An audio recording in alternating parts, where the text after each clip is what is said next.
Hey, Shalom, Akim, Shalom, Kal Halal, Yahweh, Bashem, Yahweh Shai, Bashem, Makar, Kodash. Say double honors to the apostles and elders of Great Millstone. Much peace, love, and salutations to you. Akim out there pushing the words of sincerity and truth. This is the brother Ariala. And on this lesson, I want to talk about sometimes you have to know how to play injured. Sometimes you have to know how to play injured. You know, we go through things in life. We go through things throughout our time here in this ministry. The way that we analyze the world and the way that we perceive the world is different from everybody else. We have a different lens. We have a different mindset and intention.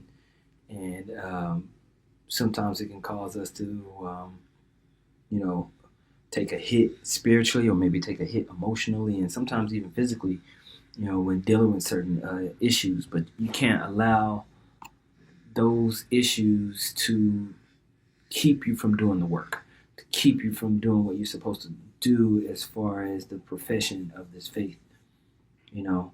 So you have to know how to play injured. You have to know how to be going through things and deal with certain things, but still continue to fight for your crown, you know. In 2 Corinthians, the 6th chapter, first verse, it says, "We then, as workers together with him, beseech you also that you receive not the grace of the Most High in vain. For he saith, I have heard thee in a time accepted, and in the day of salvation have I secured thee.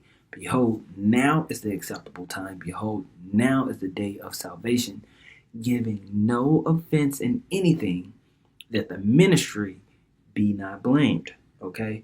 So you're not allowing the situations that we got going on in life that we got going on in this captivity to basically keep you from doing what you're supposed to do. So the ministry be not blamed. In verse 4 it says, "But in all things approving ourselves as the ministers of the Most High, and in much patience and afflictions and necessities and distresses and stripes and imprisonments and tumults and labors and watchings and fastings, by pureness, by knowledge, by long suffering, by kindness, by the Holy Spirit, by love unframed."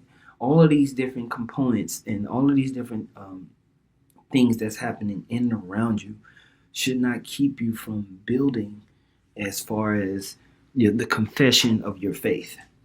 That should remain consistent. That should remain, something that you continue to do.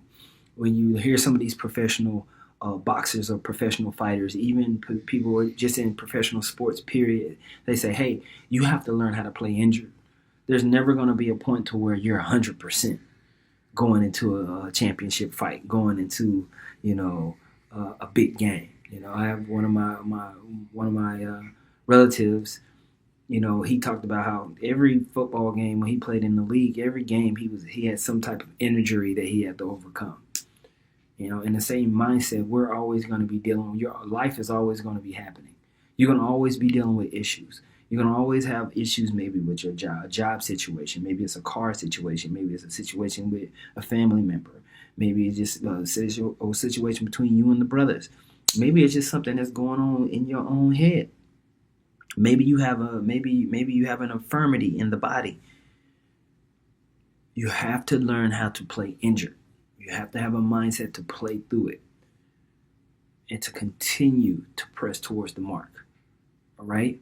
Verse 7 says, "By the word of truth, by the power of the Most High, by the armor of righteousness on the right hand and on the left, by honor and dishonor, by evil report and good report, as deceivers and yet true, as unknown yet well known, as dying and behold we live, as chastened and not killed, as sorrowful yet always rejoicing, as poor yet making many rich, as having nothing and yet possessing all things." Okay, all of these things are going to be conditions that we have and that we have to overcome.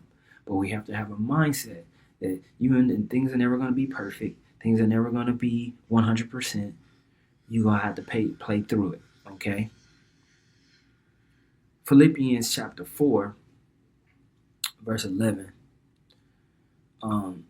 It says, "Not that I speak in respect of want, for I have learned in whatsoever state I am, therewith be content.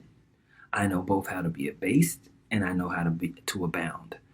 everywhere and in all things I am instructed both to be full and to be hungry, both to abound and to suffer need. I can do all things through Hamashiach, which strengthens me. Okay? And so it's easy to do what you need to do when you feel great. It's easy to do what you need to do when everything seems to be hunky-dory and, la la la la la. But what about doing what you need to do when you're not feeling so great? What about doing what you need to do when situations and circumstances are coming at you? When things are not in the best of the best. You have to learn how to play injured. You can't allow certain circumstances and situations to hold you back from doing what you're supposed to do. There's an example here in 2 Corinthians, the 12th chapter, of Paul having an issue that he went to the Lord about. And you go to 2 Corinthians 12 and 8, it says, "For this thing I besought the Lord three times, that it might depart from me." An infirmity that he had. And this was the response. It says, "And he said unto me, My grace is sufficient for thee, for my strength is made perfect in weakness. Most gladly, therefore, will I rather glory in my infirmities, that the power of Mashiach may rest upon me. Therefore, I take pleasure in infirmities, and reproaches, and necessities, and persecutions, and distresses for Hamashiach's sake. For when I am weak, then I am strong." Why? Because it's proving your integrity. It's proving your obedience. It's proving that you have your eye on the prize, that the spiritual matters overcome bodily or mental matters. Okay? And you glorify Yahweh Shem Shai in the midst of all those things, in the midst of infirmities, reproaches, necessities, persecutions, distresses. For the sake of Hamashiach Yahweh Shai, you press forward. Okay? And then you prove your strength in those times of weakness, in those times of lack, in those times of insufficiency. Okay? How much more so does Hamashiach Yahweh Shai get the glory? You have to learn to play when you're injured. It's very, very important, okay? So we have to keep a sober mind. We have to gird up our loins in whatever we got going on and know that there's no excuse. We were bought with a price. That the ministry be not blamed, but we fight through whatever we got going on, okay? Hebrews chapter 12, verse 12 says, "Therefore lift up the hands which hang down and the feeble knees, and make straight paths for your feet, lest that which is lame be turned out of the way, but let it rather be healed." Okay? Now, when you look up in the previous verse, in verses 11, it says, "Now no chastening for the present seemeth to be joyous, but grievous. Nevertheless, afterward it yielded the peaceable fruit of righteousness unto them which are exercised thereby."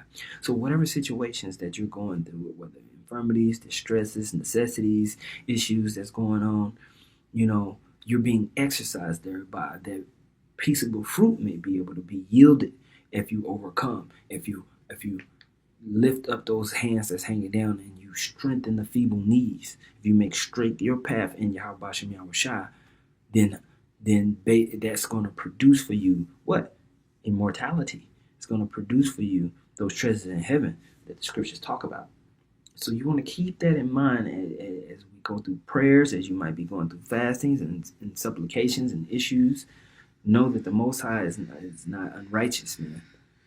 All right, He's faithful, and everything that we going through, that we fight, and that we overcome, we're going to receive a payment that we can't even imagine, that we can't even comprehend, man. So I wanted to just talk about that. You have to learn how to play while injured. This is something that all of us go through. It's something to keep at the forefront of your mind, especially as we lead into the time of Jacob's trouble.